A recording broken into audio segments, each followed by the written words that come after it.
ধরুন কলেজের সবথেকে হট ম্যাডামটি আপনার উপরে ক্রাশ খেয়েছে, আর এদিকে আপনার একটা সুন্দরী গার্লফ্রেন্ডও আছে, কিন্তু ম্যাডাম আপনাকে ভোগ করার জন্য উঠে পড়ে লেগেছে।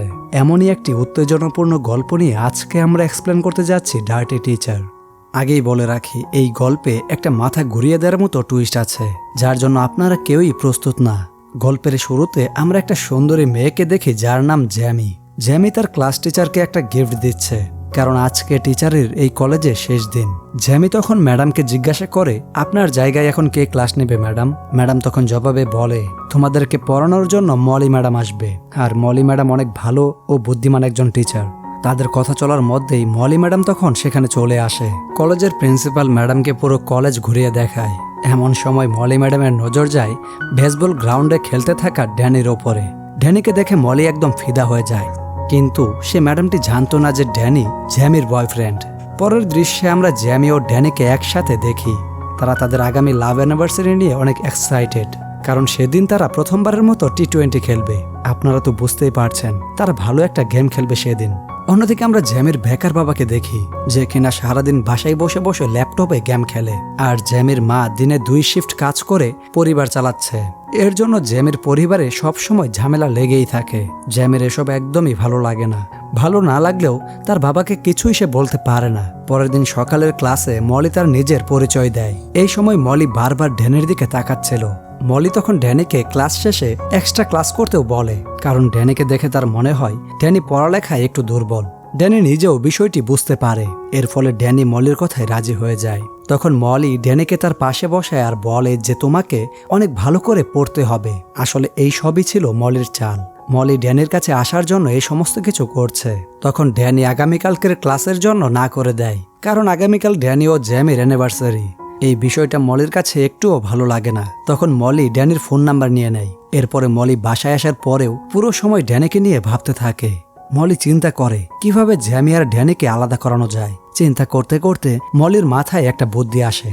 পরের দিন সকালে মলি জ্যামিকে ইচ্ছা করে অ্যাসাইনমেন্টে সি গ্রেড দেয়। এটা দেখে জ্যামি অনেক কষ্ট পায়। ক্লাস শেষ হওয়ার পরে জ্যামি মলির কাছে আসলে জ্যামি মলিকে বলে, আমি একটা মিডল ক্লাস ফ্যামিলির মেয়ে, আর আমাকে ভালো কোনো ইউনিভার্সিটিতে চান্স পাওয়ার জন্য সব সাবজেক্টে ভালো মার্ক আনতে হবে, না হলে আমি কোনো স্পন্সরশিপ পাবো না।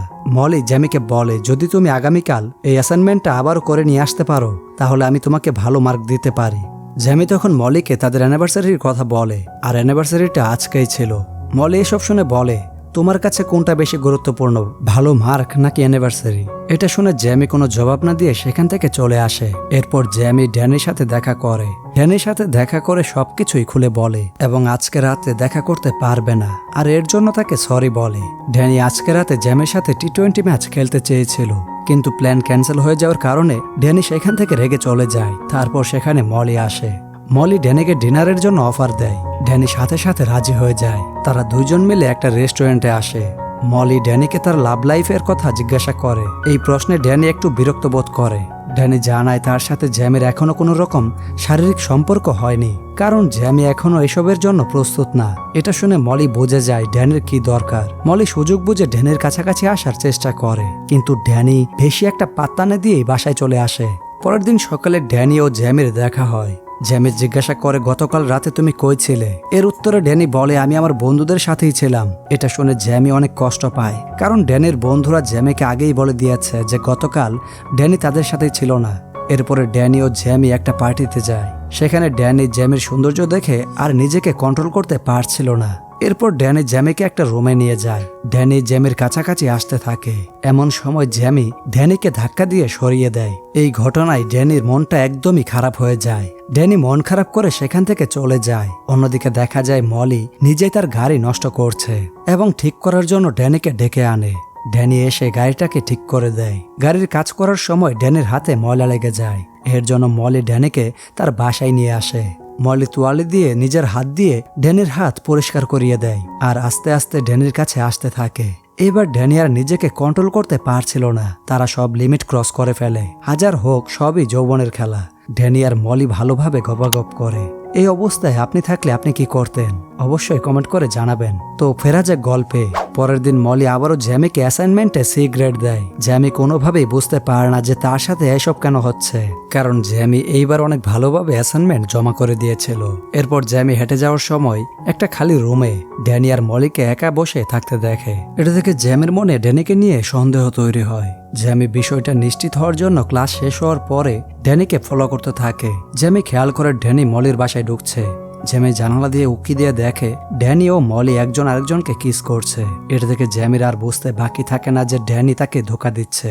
জ্যামি কান্না করতে করতে দৌড়ে সেখান থেকে চলে আসে, কিন্তু ড্যানি জ্যামিকে সেখান থেকে যেতে দেখে ফেলে। ড্যানি বের হয়ে জ্যামির পেছনে দৌড়াতে থাকে, কিন্তু মলি ড্যানিকে জ্যামির পেছনে যেতে বাধা দেয়। ড্যানি মলির সকল বাধা উপেক্ষা করে জ্যামির কাছে চলে আসে। ড্যানি জ্যামির কাছে এসে বিষয়টার জন্য ক্ষমা চায়, আর এরই সাথে ড্যানি কথা দেয় যে সে কোনোদিনই আর এমন করবে না। পরের দৃশ্যে দেখা যায় ড্যানি তার বাসায় বসে আছে। তখনই তার ফোনে মলির মেসেজ আসে। ড্যানি তার মেসেজের কোনো উত্তরই দেয় না। পরের দিন কলেজেও ড্যানি মলিকে পুরোপুরি ইগনোর করে। এটা দেখে মলি আর সহ্য করতে পারে না। মলি তখন বুঝতে পারে যে জ্যামি সবকিছুই বুঝে গেছে। এর জন্য মলি জ্যামিকে তার অ্যাসাইনমেন্টে এ গ্রেড দেয়। জ্যামি তখন মলিকে বলে, আমাকে এ গ্রেড দিয়েছো বলে এটা ভেবো না যে আমি তোমাকে মাফ করে দেব। এই কথা বলে জ্যামি অ্যাসাইনমেন্টটি ডাস্টবিনে ফেলে দেয়। তখনই দেখা যায় ড্যানির সাথে। ড্যানি জ্যামিকে বলে, মলি আমাকে অনেক বিরক্ত করছে, এর জন্য আজকে রাতে আমি মলির সাথে দেখা করব। দেখা করে সব একেবারের জন্য শেষ করে দেব। রাতের বেলা ড্যানি মলিকে মেসেজ করে একটা লোকেশনে আসতে বলে। মলি ভাবে হয়তো ড্যানি এখনো তাকে ভালোবাসে। এর জন্য মলি তাড়াতাড়ি করে সেই লোকেশনে চলে আসে। মলি ড্যানিকে দেখে অনেক খুশি হয়, কিন্তু তার এই খুশি খুব দ্রুতই কষ্টে পরিণত হয়। তখন ড্যানি মলিকে বলে, আমি শুধু জ্যামিকে ভালোবাসি, আর আমি তোমার সাথে কোনো রকম সম্পর্কই রাখতে চাই না। এই কথা শুনে মলি অনেক বেশি কষ্ট পায়। ড্যানি তার সাথে সমস্ত সম্পর্ক শেষ করে দিয়ে সেখান থেকে হাঁটা দেয়। তখনই ঘটে এক অপ্রত্যাশিত ঘটনা, যেটা মুভির শুরুতে আমরা কেউ কল্পনাও করতে পারিনি। মলি রেগে মেগে তার গাড়ি দিয়ে ড্যানিকে চাপা দেয়। দুর্ভাগ্যবশত ড্যানি সেখানেই মারা যায়। মলি তখন ড্যানির রক্ত নিয়ে জ্যামির গাড়ির বাম্পারে লাগিয়ে দেয়, আর মলির মোবাইলটাও জ্যামির গাড়ির ভেতরে রেখে দেয়, যেন সবাই ভাবে জ্যামি ড্যানিকে মেরেছে। এর পরের দৃশ্যে দেখা যায় মলি সিনেমা দেখতে গিয়েছে। সে মুভির টিকিটটি যত্ন করে রেখে দেয়, যেন সে প্রমাণ করতে পারে ড্যানির খুন হওয়ার সময় সে মুভি দেখছিল। পরের দৃশ্যে দেখা যায় মলি একটা গাড়ি মেকানিককে দিয়ে তার গাড়ি ঠিক করাচ্ছে। ড্যানিকে গাড়ি চাপা দেওয়ার ফলে মলির গাড়ির সামনে ভেঙে গিয়েছিল। এর জন্য মলি তাকে অনেকগুলো টাকা দেয়, আর বলে এই বিষয়ে তুমি কাউকে কিছু বলবে না। এরপর পুলিশ ড্যানির মৃত্যুর খবর জানতে পারে। পুলিশ ঘটনাস্থলে গিয়ে তদন্ত করতে থাকে যে কে এই খুনটা করেছে।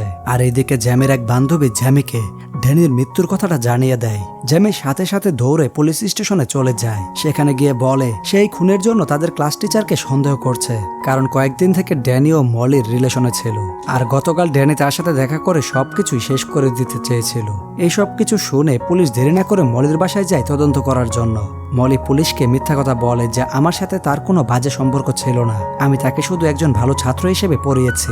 মলি তখন পুলিশকে সে রাতের সিনেমার টিকিট ও তার হারিয়ে যাওয়া মোবাইলের কথা বলে। এইসব শুনে পুলিশ তার কথা বিশ্বাস করে নেয় এবং সেখান থেকে চলে আসে। পুলিশ তদন্তের জন্য জ্যামির বাসায় আসে, কারণ যেহেতু জ্যামি ড্যানির প্রেমিকা ছিল, তাই তার বাসায় তদন্ত করতে আসে। সেখানে এসে পুলিশ জ্যামির গাড়ি চেক করে। পুলিশ দেখতে পায় জ্যামির গাড়ির বাম্পারে রক্ত লেগে আছে, আর গাড়ির ভেতরে মলির হারিয়ে যাওয়া মোবাইলটি পায়। এসব প্রমাণের ভিত্তিতে পুলিশ জ্যামিকে গ্রেফতার করে। পরের দিন জ্যামির বাবা মা জ্যামিকে জামিনে ছাড়িয়ে আনে। জ্যামি বাসায় এসে তার মাকে বলে ড্যানির খুন অন্য কেউ করেনি, মলি করেছে। এটা শোনার পরে জ্যামির মা মলির বিরুদ্ধে প্রমাণ সংগ্রহ করতে থাকে, যেন সে তার মেয়ে জ্যামিকে নির্দোষ প্রমাণ করতে পারে। এর জন্য সে মলিকে ফলো করতে থাকে, আর সুযোগ বুঝে মলির ব্যাগ থেকে তার গাড়ির চাবি চুরি করে। এরপর জ্যামির মা মলির গাড়ি সার্চ করতে থাকে। সেখানে গিয়ে জ্যামির মা সেই মেকানিকের খোঁজ পায়, যাকে দিয়ে মলি তার গাড়িটাকে ঠিক করিয়েছিল। তারপর দেখা যায় জ্যামির মা সে মেকানিকের কাছে গিয়েছে। জ্যামির মা মেকানিককে মলির কথা জিজ্ঞাসা করে, কিন্তু মেকানিক কোনোভাবেই মলির কথা কিছু বলে না। এসব শুনে জ্যামির মা চিন্তায় পড়ে যায়। তখনই সেখানে মেকানিকের একজন সহকারী আসে। সেই মেয়েটি এসে জ্যামির মাকে সবকিছুই খুলে বলে। মেয়েটি বলে কিভাবে মলি টাকার বিনিময়ে গাড়িটাকে ঠিক করিয়েছে। জ্যামির মা সেই মেয়েটিকে সবকিছু পুলিশের সামনে খুলে বলতে বলে, কিন্তু মেয়েটি বলে এই কাজ করলে আমার মালিক আমাকে চাকরি থেকে বের করে দিবে, আর এই চাকরিটা আমার জন্য খুব জরুরি। পরের দৃশ্যে দেখা যায় জ্যামির মা জ্যামির বাবার সাথে সবকিছু শেয়ার করছে। জ্যামি পাশের রুম থেকে এই সব কথা শুনছিল। জ্যামি তার মাকে বলে তাকে নিয়ে মলির বাসায় যেতে, কিন্তু জ্যামির মা তাকে না করে দেয়, কারণ জ্যামির পায়ে পুলিশ ট্র্যাকার লাগিয়ে রেখেছে, যেন জ্যামি দূরে কোথাও পালাতে না পারে। এর জন্য জ্যামি তার মায়ের কথা মেনে নেয় দিনের বেলা তার মায়ের কথা মানলেও রাতের বেলা সে একাই মলির বাসায় চলে যায়। আর জ্যামি তার মোবাইলে রেকর্ডার অন করে রাখে যেন জ্যামির সব অপরাধের কথা রেকর্ড করতে পারে। কিন্তু জ্যামির এই প্ল্যান ফেল হয়ে যায়, কারণ মলি জ্যামির রেকর্ড করার বিষয়টা বুঝে ফেলে। এর জন্য মলি জ্যামির হাত থেকে মোবাইলটা কেড়ে নেয়। কেড়ে নিয়ে মলি সব সত্যি কথা বলতে থাকে। মলি বলে, আমি ড্যানিকে মেরেছি, আমি তোকেও মেরে ফেলবো। এটা বলে মলি একটা চাকু বের করে জ্যামিকে মারার জন্য। যেই মলি জ্যামিকে মারতে যাবে তখনই পেছন থেকে পুলিশ এসে মলির হাত ধরে ফেলে। আপনাদের প্রশ্ন থাকতে পারে যে কেন হঠাৎ পুলিশ চলে আসলো। আসলে পুলিশ জ্যামির ট্র্যাকার ফলো করতে করতে এখানে এসেছে। জ্যামি যখন বাসা থেকে বের হয়েছে তখন থেকে পুলিশ তাকে ফলো করছে। এরপর পুলিশ জ্যামিকে ছেড়ে দিয়ে মলিকে ধরে নিয়ে যায়। এরই সাথে আজকের মুভিটি শেষ হয়ে যায়। আপনি যদি ড্যানের জায়গায় থাকতেন তাহলে এই হট ম্যাডামের সাথে কি করতেন তা কিন্তু কমেন্টস করে জানিয়ে যাবেন। আর আমার আরিয়ান এক্সপ্লেনেশন নতুন চ্যানেলে আপনি যদি নতুন হয়ে থাকেন তাহলে অবশ্যই সাবস্ক্রাইব করে রাখবেন। তো আজকের মতো বিদায় নিচ্ছি, দেখা হবে অন্য কোনো ভিডিওতে নতুন কোনো পর্বে। ততক্ষণ অবধি ভালো থাকবেন, টেক কেয়ার অ্যান্ড আল্লাহ হাফেজ।